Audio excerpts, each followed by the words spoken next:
इस वक्त की बड़ी खबर, दिल्ली में राष्ट्रपति शासन के मामले में सुप्रीम कोर्ट ने 5 हफ्तों के लिए टाल दिया है और उम्मीद जताई है कि अगली सुनवाई के दौरान केंद्र सरकार अपनी ठोस राय के साथ कोर्ट में अपना पक्ष रखेगी। इससे पहले आज अदालत ने केंद्र से पूछा था कि दिल्ली में विधायकों को घर में बैठने का क्या फायदा है। केंद्र ने दिल्ली में एक सरकार हो इस बारे में क्या कदम उठाए हैं, यह भी पूछा। सुप्रीम कोर्ट की संविधान पीठ ने इससे पहले बीजेपी, कांग्रेस और आम आदमी पार्टी की दलील सुनी। आपको बता दें कि दिल्ली में फरवरी से राष्ट्रपति शासन लगा हुआ है।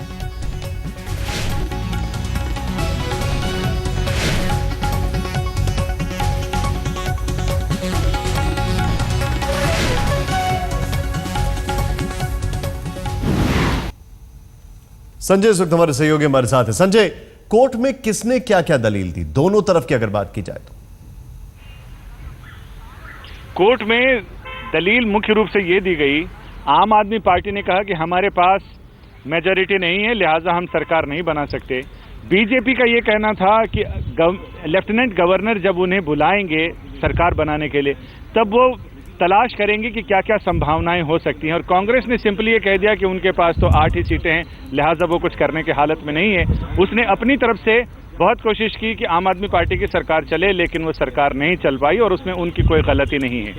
फिलहाल सुप्रीम कोर्ट जिस मसले पर विचार कर रहा है वो ये कि क्या सुप्रीम कोर्ट को ये अधिकार है कि वो लेफ्टिनेंट गवर्नर को विधानसभा भंग करने का आदेश दे, नए चुनाव कराने का आदेश दे, क्योंकि संविधान के मुताबिक ऐसी स्थितियों पर सिर्फ और सिर्फ लेफ्टिनेंट गवर्नर का अब तक अख्तियार रहा है कि वो सर्वोपरि हैं। उन्हें देखना होता है कि जो हालात हैं वो कैसे हैं, क्या चुनाव के हालात हैं, क्या सरकार बन सकती है, क्या कोई वैकल्पिक सरकार हो सकती है, विकल्प क्या क्या हो सकते हैं, ये सब पूरा अधिकार लेफ्टिनेंट गवर्नर को है।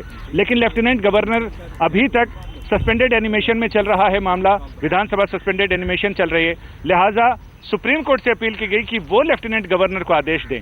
अब संविधान पीठ इस बारे में, चूंकि संविधान मौन है, लिहाजा संविधान पीठ इस बारे में फैसला करेगी कि क्या ऐसे हालात में सुप्रीम कोर्ट लेफ्टिनेंट गवर्नर को, या किसी राज्य में ऐसे हालात बनते हैं तो राज्यपाल को इस तरह का कोई आदेश दे सकता है या नहीं। शुक्रिया जानकारी के लिए आपका। इस बीच बीजेपी के वरिष्ठ विधायक साहिब सिंह चौहान का कहना है कि दिल्ली के उपराज्यपाल को अल्पमत सरकार बनाने की संभावनाओं पर भी विचार करना चाहिए। साहिब सिंह चौहान का कहना है कि दिल्ली में कोई भी विधायक चुनाव नहीं चाहता। हमारे संवाददाता कपिल शर्मा ने उनसे बातचीत की। क्या बीजेपी दिल्ली में चुनाव से भाग रही है? केजरीवाल ने आरोप लगाया। हमारे साथ साहिब सिंह चौहान मौजूद हैं, बीजेपी के सीनियर मोस्ट एमएलए हैं आप। क्यों ये हो रहा है कि बीजेपी चुनाव टालना चाह रही है? देखिए, मैं सिरे से खारिज करता हूँ उसके लांछन को कि बीजेपी भाग रही है। भागने का काम भगोड़ा तो केवल केजरीवाल है। भारतीय जनता पार्टी पहले दिन से, जब से दिल्ली में चुनाव का परिणाम आया था 8 दिसंबर, पहले दिन से तैयार थी चुनावों के लिए। अब ये देखना है, जो संविधान के अनुसार उपराज्यपाल महोदय को देखना है क्या स्थितियां हैं। उन्होंने विधानसभा को सस्पेंशन एनिमेशन में रखा है, स्थिति पर वो बहुत बारीकी से नज़र रखे हुए हैं और संविधान के अनुसार जो कुछ होगा निश्चित रूप से उपराज्यपाल वो निर्णय लेंगे।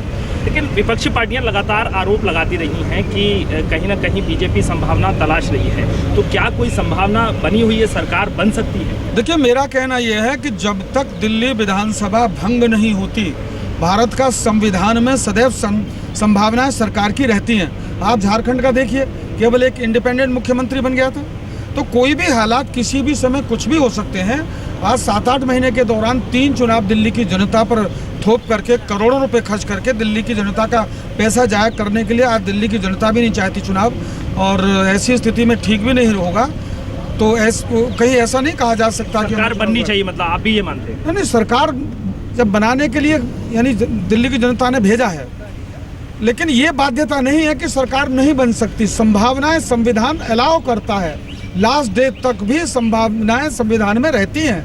मेरा कहना यह है। तो क्या अल्पमत की सरकार भी बननी चाहिए? दिल्ली की जनता का फायदा उसमें ही है और दिल्ली पर जनता, जो दिल्ली की जनता है उस पर बोझ ना पड़े, इसलिए अल्पमत की संभावनाएं तलाशनी चाहिए। देखिए, दोनों बातें कही मैंने। एक तो कि दिल्ली की जनता पर इतना बोझ डालना ठीक नहीं है, एक। दूसरा ये कि अल्पमत की सरकार बनाना कोई संविधान के विरुद्ध नहीं है। और यदि ऐसे हालात बनते हैं और उपराज्यपाल महोदय ऐसा मानते हैं कि पिछले साल 1.5 साल भर से काम नहीं हो रहा। आचार संहिता पहले विधानसभा की लग रही थी, फिर लोकसभा की आचार संहिता लग गई, बजट अब आकर के आया है। केजरीवाल दौड़ के भाग गया, वहाँ पर बजट भी पेश करके नहीं गया था, दिल्ली की जनता को धोखा दे करके, जबकि कांग्रेस का समर्थन प्राप्त था, शोएब इकबाल ने समर्थन दिया था, रणबीर शौकीन का भी समर्थन था, तो वो भाग गया था यहाँ से। तो उपराज्यपाल ऐसा सोचते हैं कि सरकार अल्पमत की बन सकती है तो अल्पमत की सरकार चल सकती है।